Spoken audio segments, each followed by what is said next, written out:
Kedua tersangka begal ini menyerah saat polisi dari Polsek Ilir Barat 1 Palembang menangkapnya.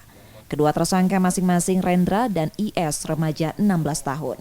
Aksi itu sudah dilakukan keduanya beberapa kali bersama satu pelaku lainnya yang masih buron. Terakhir, korban dari kejahatan tersangka merupakan karyawan minimarket yang sengaja diincar sepulang korban bekerja. Korbannya mengendarai sepeda motor diikuti tersangka dan diancam menggunakan senjata tajam. Lalu tersangka merampas harta benda termasuk motor korban. Menggunakan sepeda motor berbonceng 3, memepet korban. Nah, kaget korban jatuh.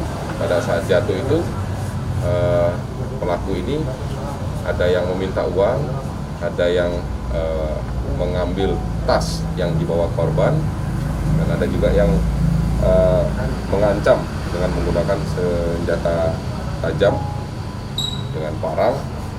Dan setelah korban terjatuh, diambil tasnya, lalu mereka melarikan diri. Para tersangka kini ditahan di tahanan Polsek Ilir Barat 1 Palembang dan terancam hukuman di atas 5 tahun penjara. Reski Oktora, Muklas Diferensial, Kompas TV, Palembang, Sumatera Selatan.